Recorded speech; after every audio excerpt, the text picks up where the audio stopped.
কাতার একটি জরুরি নিরাপত্তা সম্মেলন আহ্বান করেছে। কাতারের অভ্যন্তরে অবৈধ হামলার পর মূলত কাতার এবং আরব বিশ্ব আতঙ্কিত। তারা যে কোনো ধরনের সংঘাতের মধ্যে জড়িত না থাকলেও যে কোনো সময় তারা লক্ষ্যবস্তুতে পরিণত হতে পারে এমন একটা আশঙ্কা তাদের পেয়ে বসেছে। আর এই পরিপ্রেক্ষিতে মিশরের তরফ থেকে আহ্বান জানানো হয়েছে ন্যাটোর মতো করে একটি ওআইসি বা আরব লীগের সেনাবাহিনী গড়ে তোলার। অর্থাৎ যে কোনো একটি দেশের উপর হামলা হলে সেটি সকলের উপর হামলা হয়েছে বলে ন্যাটোর আর্টিকেল 5 অনুযায়ী যে একটি ধারা রয়েছে তেমন একটি ধারার মাধ্যমে আরব দেশগুলো নিজেদের সুরক্ষা নিশ্চিত করতে পারে। বন্ধুরা, মিশরের এই প্রস্তাব মতে যদি নতুন করে একটি আরব মিলিটারি গঠন করা হয় অথবা মুসলিম রাষ্ট্রগুলোর সম্মিলিত অংশগ্রহণের মাধ্যমে ওআইসি মিলিটারি গঠন করা হয়, তাহলে কি মধ্যপ্রাচ্যে বর্তমান যে প্রভাবশালী দেশসমূহ আতঙ্ক রয়েছে তাদের সেই আতঙ্ক দূর হওয়ার কোনো কারণ তৈরি হবে? বন্ধুরা, আমি এই ব্যাপারটি আপনাদের সাথে অন্যভাবে বলতে চাই। মার্কিন যুক্তরাষ্ট্র মূলত মধ্যপ্রাচ্যের প্রত্যেকটা দেশে এই মুহূর্তে নিয়ন্ত্রণ করছে, বিশেষ করে তাদের মিত্র দেশসমূহ। মার্কিন যুক্তরাষ্ট্রের শুধুমাত্র মধ্যপ্রাচ্যের এই মুহূর্তে ইরান এবং ইয়েমেনের মতো দেশগুলো ছাড়া প্রত্যেকটা দেশই এই মুহূর্তে যুক্তরাষ্ট্র প্রভাব বলয়ে। বিশেষ করে সংযুক্ত আরব আমিরাত, সৌদি আরব, বাহরাইন, কাতার, বর্তমানে সিরিয়াও তাদের প্রভাব বলয়ে রয়েছে। বাশার আল আসাদ সরকারের পতনের পর মার্কিন যুক্তরাষ্ট্র এবং ইসরায়েল সিরিয়ার অভ্যন্তরে প্রভাব বিস্তার করতে সক্ষম হয়েছে। আর একটা দেশ হচ্ছে তুরস্ক। তুরস্ক এই মুহূর্তে সিরিয়ার উপরে তার যথেষ্ট প্রভাব বজায় রাখছে। বন্ধুরা, কাতারে ইসরায়েলি হামলার পর অনেক সমীকরণ বদলে গেছে।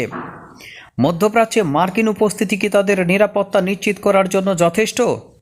মধ্যপ্রাচ্যে মার্কিন উপস্থিতির মধ্যে সবচেয়ে বড় সামরিক ঘাঁটিটি কাতারের অভ্যন্তরে অবস্থিত। কাতারের আল ঔদুদ বিমান ঘাঁটি এবং সামরিক ঘাঁটি থাকা সত্ত্বেও কাতারের উপর ইসরায়েলি বিমান হামলা বা ইসরায়েলি যে কোনো ধরনের আগ্রাসন থামাতে ব্যর্থ হয়েছে মার্কিন যুক্তরাষ্ট্র। এটি কি তাদের সামরিক ব্যর্থতা, নাকি এটি তারা জানতো ইচ্ছা করে ঠেকায়নি? দুইটার মধ্যে যেটাই হোক না কেন সেটা তাদের ব্যর্থতা বলে পরিগণিত হবে। কারণ মধ্যপ্রাচ্যের যে সকল রাষ্ট্রগুলোতে মার্কিন যুক্তরাষ্ট্রের সামরিক উপস্থিতি রয়েছে তারা যদি এই হামলা ঠেকাতে ব্যর্থ হয় তাহলে এটি তাদের ব্যর্থতা এবং তাদের এই সকল মধ্যপ্রাচ্য ভিত্তিক সামরিক অবস্থান মধ্যপ্রাচ্যের তার মিত্র দেশগুলোর নিরাপত্তা রক্ষার্থে তেমন কোনো ভূমিকাই পালন করতে পারছে না বা পারল না। আর এটি মূলত তাদের নিরাপত্তা সংখ্যার অন্যতম কারণ। আর এ কারণে মধ্যপ্রাচ্যের সামরিক শক্তিশালী দেশগুলো একটা সম্মেলনের আহ্বান করেছে, বিশেষ করে কাতার সামিটের, এবং এখানে তারা কয়েকটা প্রস্তাব করেছে, যার মধ্যে উল্লেখযোগ্য হচ্ছে আরব রাষ্ট্রগুলোর জন্য একটি অভিন্ন সেনাবাহিনী গঠন। বন্ধুরা, মিশরের তরফ থেকে এই প্রস্তাবে সমর্থন জানিয়েছে ইরান। ইরান মধ্যপ্রাচ্যের ইসরায়েলের এক প্রকার ঘোষিত শত্রু। তাছাড়া মধ্যপ্রাচ্যের অন্য কোনো রাষ্ট্রগুলো ইরান ইসরায়েল যুদ্ধের ক্ষেত্রে তেমন একটা ইনভলভ ছিল না, এবং যেটি গোপনে জানা যায় সেটি মধ্যপ্রাচ্যের এই সকল মুসলিম রাষ্ট্রগুলো তারা যুদ্ধকালীন সময়ে ইসরায়েলকে তথ্যভিত্তিক অবস্থান দিয়ে সহায়তা করেছে। বিভিন্ন সংবাদ মাধ্যমের খবর অনুযায়ী প্রকৃত সত্য হলো এই সকল দেশগুলো ইরানকে সহযোগিতা করেছে এমন কোনো সংবাদ শোনা যায় না, কিন্তু তারা ইসরায়েলকে বা ইসরায়েলের স্বার্থে কাজ করেছে যুদ্ধকালীন সময়ে এমন সংবাদ চাউর হয়েছে। বন্ধুরা, বাস্তব পরিস্থিতিটি জানা দরকার। মার্কিন যুক্তরাষ্ট্রের প্রভাবাধীন এই সকল দেশগুলো সরাসরি ইসরায়েলের বিরুদ্ধে কোনো ব্যবস্থা বা অবস্থান নিতে সক্ষম নয়। তারপরও কেন তারা হামলার লক্ষ্যবস্তুতে পরিণত হলো? আর এই ব্যাপারগুলো বিশ্লেষণ করে ইরানের তরফ থেকে, বিশেষ করে ইরানের সাবেক আইআরজিসির শীর্ষ কর্মকর্তা এখানে স্পষ্ট করে বলে দিয়েছে, যদি ইরান, তুরস্ক এবং সৌদি আরবের মতো সামরিক শক্তি একটি সামরিক জোট গঠন করতে পারে মধ্যপ্রাচ্যের বুকে, তাহলে সেটি অনেকের বুকে কাঁপন ধরিয়ে দেবে। ইরান, তুরস্ক এবং সৌদি আরব মধ্যপ্রাচ্যের অন্যতম নয় বৃহত্তর এবং শক্তিশালী সামরিক শক্তি। আর অন্য রাষ্ট্রগুলোর যে শক্তি রয়েছে সেটি তেমন একটা আশা জাগানিয়া বা সাড়া জাগানিয়া নয়। সুতরাং মধ্যপ্রাচ্যের এই প্রভাবশালী শক্তিগুলো যদি একত্রিত হয়ে একটি সামরিক অবস্থান তৈরি করে তাহলে অন্য দেশগুলো একত্রিত হয়ে এমন একটা অবস্থান তৈরি করতে পারবে যেটি যে কোনো আক্রমণকারী দেশ বা আগ্রাসনকারী দেশকে নিউট্রাল করতে সহায়তা করবে। তা না হলে সিঙ্গেলি এই সকল দেশগুলো ভবিষ্যতে ইসরায়েলি হামলার লক্ষ্যবস্তুতে পরিণত হতে পারে। বন্ধুরা, এর বাইরে ইরানের বর্তমান নিরাপত্তা উপদেষ্টা মিস্টার আলী লারজানি স্পষ্ট করে দিয়েছেন, মধ্যপ্রাচ্যের এই দেশগুলোর উচিত একটি অ্যাকোমোলেটেড মিলিটারি বা সামরিক বাহিনী গঠন করার মাধ্যমে যে কোনো হুমকিকে যৌথভাবে মোকাবেলা করা। বন্ধুরা, অবশ্যই সৌদি আরব বর্তমানে এখানে লিড করছে।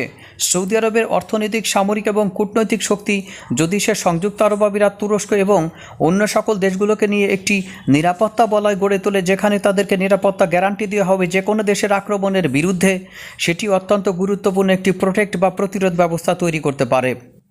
মধ্যপ্রাচ্যের প্রভাবশালী দেশগুলো আতঙ্কিত এই জন্য যে তারা নিরপেক্ষ অবস্থানে থাকার পরও তারা হামলার শিকার হচ্ছে। বন্ধুরা, কাতার একবার হামলার শিকার হয় ইরানি ক্ষেপণাস্ত্রের।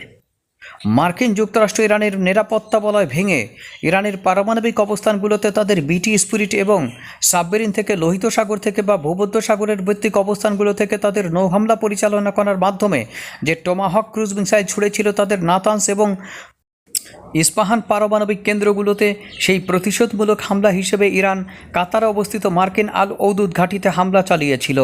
সুতরাং কোনো হামলার সাথে জড়িত না থাকা সত্ত্বেও একবার ইরানি হামলার সম্মুখীন হয় কাতার, সেটি অবশ্য মার্কিন যুক্তরাষ্ট্রের ঘাঁটি লক্ষ্য করে, তারপরে অনুমতি ছাড়া অন্য একটি দেশের এয়ার স্পেস লঙ্ঘন করা তার স্বাধীনতা সার্বভৌমত্বকে গুড়িয়ে দেওয়ার শামিল।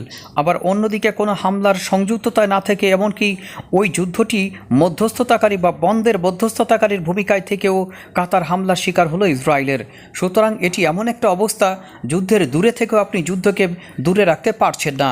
আর এই কারণে মধ্যপ্রাচ্যের এই দেশগুলোর একটা সুস্পষ্ট অবস্থান থাকা উচিত নিজেদের সহযোগিতার মাধ্যমে, অর্থাৎ তাহলেই তারা অ্যাকোমোলেটেড হয়ে যে কোনো হুমকি মোকাবেলা করতে পারে। যদি তারা ছিন্ন থাকে তাহলে এককভাবে একটার উপরে হামলা পরিচালনা করবে এবং শত্রুপক্ষ সাহস পাবে যে তাদের সাথে তো কেউ নাই। যদি তারা ন্যাটোর মতো অ্যাকোমোলেটেড থেকে যে কোনো হামলার পাল্টা হামলা চালায় তাহলে শত্রুপক্ষ বুঝতে পারবে এখানে হাত দেওয়া বা হামলা চালানো এতটা সহজ নয়। আর এটাই হবে মধ্যপ্রাচ্যের এই সকল দেশগুলোর বর্তমান অরক্ষিত অবস্থার বা যে কোনো হুমকি মোকাবেলার অন্যতম একটি পদ্ধতি। অন্যথায় তাদের এই ধরনের খেসারত দিয়েই যেতে হবে।